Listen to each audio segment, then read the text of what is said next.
जय संविधान दोस्तों, आप सभी का the logical Indian YouTube channel में बहुत बहुत स्वागत है। मैं हूं एडवोकेट पंकज कुमार त्रिपाठी और आज हम चर्चा करेंगे दुनिया के नक्शे पर इजराइल की बेचैनी। जी हां, इजराइल 2023 के 7 अक्टूबर से युद्ध में शामिल है और अब यह अलग थलग पड़ता जा रहा है।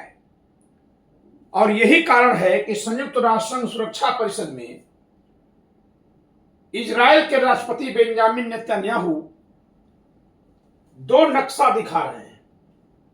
एक नक्शे पर लिखा है द कर्स यानी कोड़ यानी परेशानी, दूसरे नक्शे में लिखा है द ब्लेसिंग्स यानी आशीर्वाद, अच्छाई, सहयोग।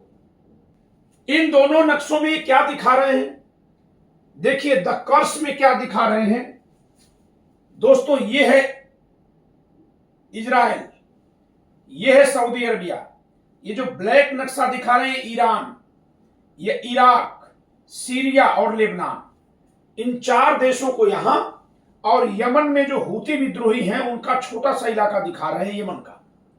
इनको द कर्स दिखा रहे हैं, ब्लैक कलर से दिखा रहे हैं।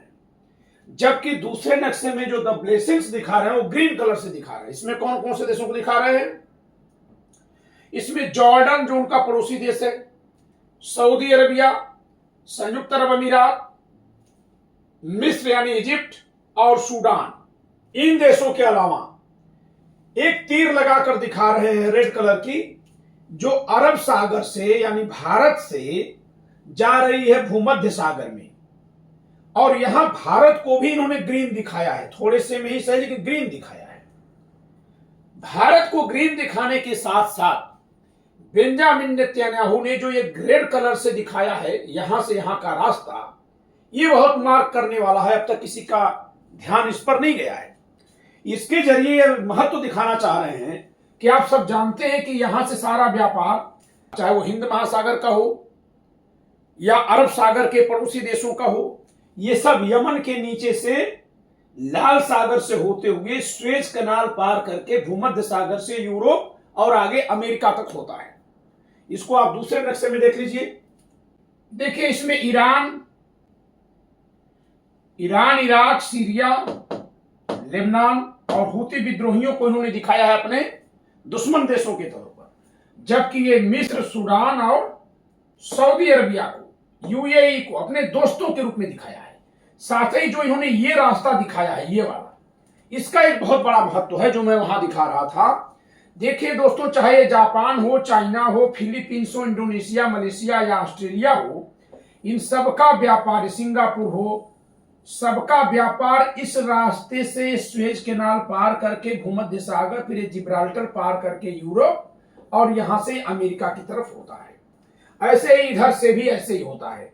अगर इसको आप बंद कर देंगे इस जगह को, तो ये रास्ता, जैसे यूरोप से कोई व्यापार होना है तो यहां से घूमकर जाना पड़ेगा, तो इससे ट्रांसपोर्टेशन बहुत महंगा हो जाएगा, खर्च बहुत आएगा, पूरा सबको जो है अफ्रीका को घूमकर जाना पड़ेगा। तो इस नक्शे में जो तीर के जरिए नेतन्याहू दिखा रहे हैं वो दरअसल भारत और भूमध्य सागर को ही नहीं दिखा रहे हैं, बल्कि अरब सागर से जो यमन की खाड़ी होते हुए और फिर लाल सागर होते हुए लोग यहां पहुंचते हैं भूमध्य सागर में स्वेज नहर के जरिए, उस रास्ते को दिखा रहे हैं कि अगर ये युद्ध होता रहा तो ये रास्ता हम बंद करेंगे या बंद हो जाएगा। अभी भी हो चुका है लगभग, क्योंकि कौन वहां रॉकेट और मिसाइल का जोखिम लेकर आएगा जाएगा। आपने देखा है कि ईरान की भेजी मिसाइलें कुछ जो है जॉर्डन में गिर गई हैं, और ये इजराइल है, तो कहीं कोई यहां भी गिर सकती है, यहां भी गिर सकती है, स्वेज कैनाल बंद हो जाएगा। तो ये दिखाना चाह रहे हैं कि अगर ये शक्तियां हमसे लड़ती रही तो पूरी दुनिया का व्यापार ठप हो जाएगा, रास्ता बहुत मुश्किल हो जाएगा। लेकिन नेतन्याहू ने यह नक्शा दिखा करके 2 बातें बताने की कोशिश की है। एक तरफ जहां उन्होंने अपने दुश्मनों की संख्या दिखाई है कि ये केवल कुछ हैं, जिसमें ईरान, इराक, सीरिया, लेबनान और हूती विद्रोहियों को दिखाया जो यमन में बैठे हुए हैं। साथ ही इन्होंने यह भी दिखाया है कि मेरे बहुत सारे मित्र भी हैं, शुभचिंतक भी हैं, जिनमें भारत को भी दिखाया है। और साथ साथ इन्होंने वैश्विक व्यापार के लिए रास्ते के महत्व को भी इंगित कर दिया है। इस प्रकार ये अपने दुश्मनों को कम करने, कम संख्या में दिखाने, दोस्तों को भी दिखाने और अपने स्थान के महत्व को रेखांकित करके पूरी दुनिया पर एक दबाव डाल रहे हैं कि आप ईरान को मजबूत मत समझिए, आप हमें मजबूत समझिए, हमारी जगह को, हमारे स्थान को, आवागमन के रास्ते पर हमारे नियंत्रण को मजबूत समझिए हमें। लेकिन एक बहुत भारी गलती कर रहे हैं नेतन्याहू। वैसे तो इजराइल का जन्म जब से हुआ है 1948 से, वो युद्ध पर ही टिका हुआ देश है, क्योंकि जबरदस्ती उसको एक देश बनाया गया है। वो पूरा फिलिस्तीन था जिसको संयुक्त राष्ट्र संघ ने पार्टीशन के जरिए एक देश का नाम दिया, और ये सब कुछ अमेरिका करवा रहा था। क्योंकि द्वितीय विश्व युद्ध में जब जर्मनी में यहूदियों का नरसंहार हिटलर ने कराया, तो ये लोग भाग करके यहां जेरूशलम के पास आए। जेरूशलम जो यहूदियों का सबसे बड़ा धार्मिक स्थल है। जेरूशलम यहूदियों, ईसाइयों और मुसलमानों तीनों का धार्मिक स्थल है। वो ऐसा एक शहर है जहां तीनों का प्रमुख धार्मिक केंद्र बनता है। तो जब द्वितीय विश्व युद्ध में जर्मनी में हिटलर ने यहूदियों का कत्लेआम किया, तो ये लोग भाग करके यहाँ पे, जहां आज का इजराइल है, वहां इकट्ठा हुए थे। और वो इतनी बड़ी तादाद में इकट्ठा हुए फिलिस्तीन नाम के देश में उस समय, कि बाद में संयुक्त राष्ट्र संघ पर परिसर बना, और संयुक्त राष्ट्र संघ ने 1946-47 में एक पार्टीशन रिजोल्यूशन पास करके फिलिस्तीन का एक विभाजन कर दिया, जिसमें अरब फलस्तीन और ज्यूज फलस्तीन, यानी यहूदी फिलिस्तीन और अरबियन फिलिस्तीन पहले ये कहा गया। बाद में इन लोगों ने अपने देश का नाम इजराइल रखा, जिसको मई 1948 में सबसे पहले अमेरिका ने मान्यता दी। लेकिन दोस्तों, नेतन्याहू के देश के ही इनके पूर्व सेना प्रमुख ने कल एक बहुत बड़ी बात कही है और नेतन्याहू की आलोचना की है। उन्होंने कहा है कि हम केवल बम बरसाने से युद्ध नहीं जीत जाएंगे। पूरे दुनिया में यहूदियों के प्रति नफरत बढ़ती जा रही है।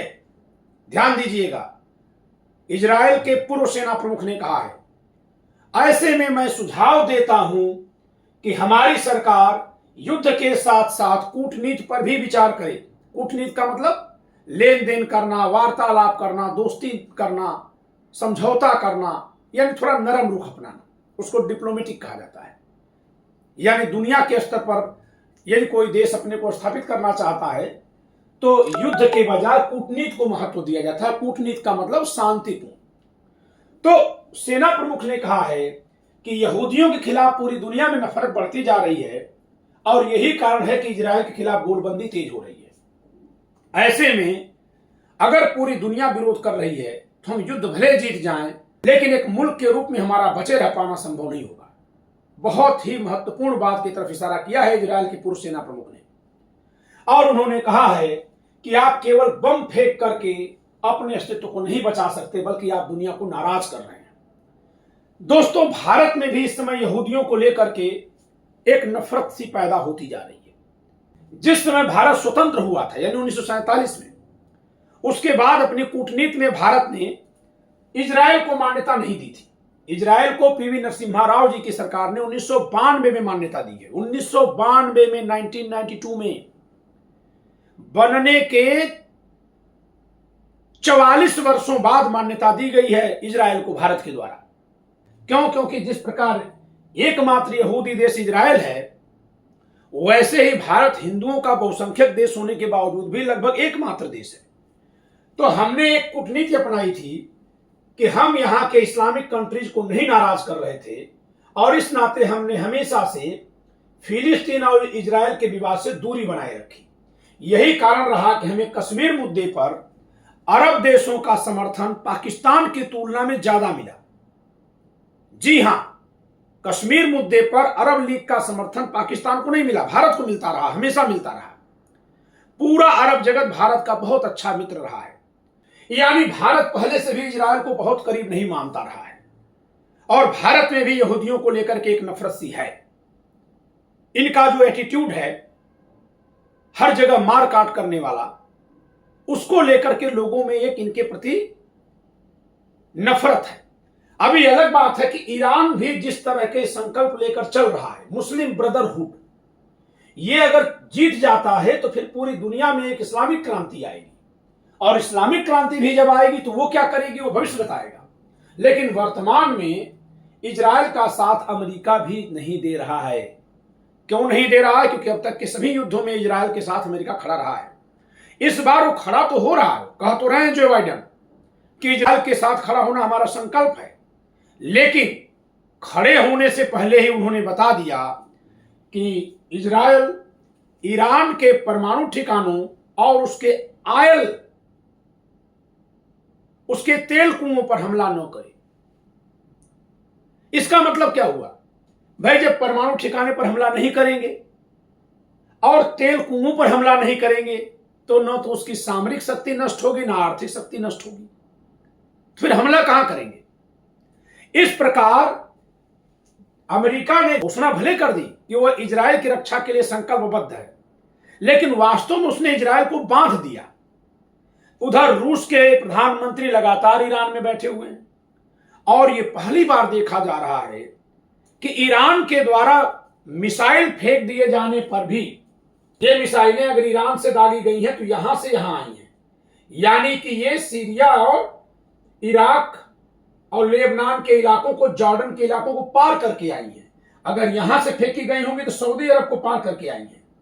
किसी भी मुल्क ने ईरान द्वारा किए गए मिसाइल हमले का विरोध नहीं किया, यह कह करके कि उसके आसमान से मिसाइल क्यों फेंकी गई, क्योंकि किसी के आसमान से अगर मिसाइल फेंकी जाती है तो उसके आसमान का प्रयोग कर लिया गया, और अगर कहीं मिसाइल वहीं गिर जाएगी तो उस देश का नुकसान होगा।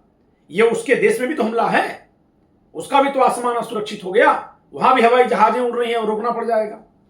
तो लेकिन आप देख रहे हैं कि मिसाइलों का हमला हो जाने के बावजूद भी किसी भी देश ने आपत्ति नहीं की है। इससे यह साफ होता है कि इजराइल इस समय अपने जन्म के बाद से सबसे बड़े संकट से गुजर रहा है, क्योंकि इस बार ये अलग थलग पड़ गया है। और ऐसा इसलिए क्योंकि 2023 के सितंबर अक्टूबर में हमास के द्वारा जो हमला किया गया था रॉकेट से इजराइल पर, उसके बाद जिस तरह से इजराइल ने गाजा पट्टी में हमला शुरू किया है, लगातार हमला शुरू किया है, जनजीवन को अस्त व्यस्त कर दिया, लोगों को मारना शुरू कर दिया, अस्पतालों पे बम गिरा दिए, उससे दुनिया नाराज हो गई है, या कम से कम दुनिया इजराइल की प्रति सहानुभूति नहीं रख रही है। तो ऐसे में यह दिखाई दे रहा है कि बेंजामिन नेतन्याहू, जिनको नोबेल शांति पुरस्कार मिला हुआ है, जी हां, इनको 1996 में यासर अराफात जो फिलिस्तीन के नेता थे तब, उनके साथ संयुक्त रूप से नोबेल पुरस्कार मिला था, शांति का नोबेल मिला था। ये नोबेल देने वाले भी कौन लोग होते हैं, किस तरह से दे देते हैं? खैर, हो सकता है उस समय ये रहा हो कि इनसे शांति वार्ता करवा ली जाएगी, लोग शांत हो जाएंगे, लेकिन हुए नहीं और इजराइल वहां अपना विस्तार करता गया है। एक बात और बता दें दोस्तों कि अपने जन्म से पहले यानी मई 1948 से पहले से इजराइल वहां युद्ध लड़ता आया है, और इजराइल का ऐसा कोई पड़ोसी देश नहीं है जिससे इसका युद्ध न हुआ हो, चाहे वो इजिप्ट हो या अल्जीरिया हो या सऊदी अरबिया हो, यमन हो, सीरिया हो, ईरान हो, इराक हो, लेबनान हो, जॉर्डन हो, सबसे इसके युद्ध हुए हैं और खूब युद्ध हुए हैं। एक बार के युद्ध में तो ब्रिटेन भी इसके खिलाफ था, लेकिन यह युद्ध लड़ता गया है। ब्रिटेन क्यों इसके खिलाफ था? क्योंकि इजराइल जिस जमीन पर बना है वो उस फिलिस्तीन के कब्जे में है जो कभी ब्रिटेन का उपनिवेश था। तो जब जबरदस्ती वहां इजराइल बनाया जा रहा था तो ब्रिटेन उस समय विरोध कर रहा था, लेकिन क्योंकि द्वितीय विश्व युद्ध में वो भले जीत गया था लेकिन बहुत कमजोर पड़ गया था, जिसके चलते ब्रिटेन को सभी देशों को आजाद करना पड़ा था, और अमेरिका रसिया ताकतवर बनकर उभरे थे। इस नाते अमेरिका की बात मानी गई, ब्रिटेन की बात नहीं मानी गई। तो ऐसा कोई भी मुल्क नहीं है जो इजराइल के थोड़ा भी खिलाफ बोला हो तो इजराइल ने उससे कूटनीतिक प्रयास से निपटा हो। इजराइल तुरंत उसके खिलाफ युद्ध किया है, आज तक इसके यही स्थिति रही है, इसका यही रवैया रहा है, और हर बार ये युद्ध में जीता है। यह भी एक आश्चर्यजनक सच्चाई है। हर बार, कई बार ऐसा युद्ध हुआ है कि 7-7, 8-8 देश इससे लड़े हैं और ये जीत गया है, लेकिन इस बार पहली बार इजराइल कमजोर दिखाई दे रहा है। ईरान पर तमाम प्रतिबंध हैं, 20 वर्षों से प्रतिबंध हैं, उसके बावजूद भी ईरान ने जो साहस कर दिया है वो ये दर्शाता है कि कहीं ना कहीं वो इजराइल को कमजोर मान रहा है, और दुनिया में ईरान के प्रति सहानुभूति बढ़ी हुई है, इजराइल के प्रति नफरत बढ़ी हुई है। इस बात को ईरान के नेता जान रहे हैं। तो ऐसे में इजराइल के सेना प्रमुख ने जो समझाया है नेतन्याहू को, उम्मीद है कि नेतन्याहू इस पर ध्यान दें और उस इलाके में शांति कायम करें। जहां तक भारत की बात है, भारत के संविधान के अनुच्छेद 51 में नीति निर्देशक तत्व के रूप में अंतरराष्ट्रीय संबंधों के संदर्भ में लिखा हुआ है, राज्य यानी कि सरकार यानी देश अंतरराष्ट्रीय शांति और सुरक्षा के वृद्धि का, राष्ट्रों के बीच न्याय संगत और सम्मानपूर्ण संबंधों को बनाए रखने का, संगठित लोगों के एक दूसरे से व्यवहारों में अंतरराष्ट्रीय विधि और संधि बाध्यताओं के प्रति आदर बढ़ाने का और अंतरराष्ट्रीय विवादों के माध्यस्थों द्वारा निपटारे के लिए प्रोत्साहन देने का प्रयास करेगा। यानी हम शांति समझौते के जरिए आपसी विवाद निपटाने के समर्थक देश हैं। और यही कारण है कि कुछ एक राजनेता चाहे जितना उछल लें, भारत के संविधान में जो बात लिखी गई है या भारत के लोगों का जो मन है, उसके आधार पर भारत कभी भी दोनों में से किसी का सामरिक तौर से समर्थन नहीं कर पाएगा, यानी हथियारों से समर्थन नहीं कर पाएगा। ऐसे ही चीन के संविधान में भले न लिखा हो, चीन भी चुपचाप खड़ा है, रूस आकर के ईरान के पीछे खड़ा है, अमेरिका कोताही ही बरत रहा है, सारे अरब लीग के देश चुप बैठे हुए हैं, और लेबनान, जॉर्डन, ईरान और यमन ये 4 देश खुल्लम खुल्ला युद्ध में भाग ले चुके हैं। तो ऐसे में इजराइल के राष्ट्रपति को अपने उस पूर्व सेनापति की बात पर गौर करना चाहिए जो कहते हैं कि केवल हथियारों से अस्तित्व नहीं बचाए जा सकते। आज की इस वीडियो में इतना ही। अपने विचार आप कमेंट के माध्यम से दीजिएगा। जय संविधान।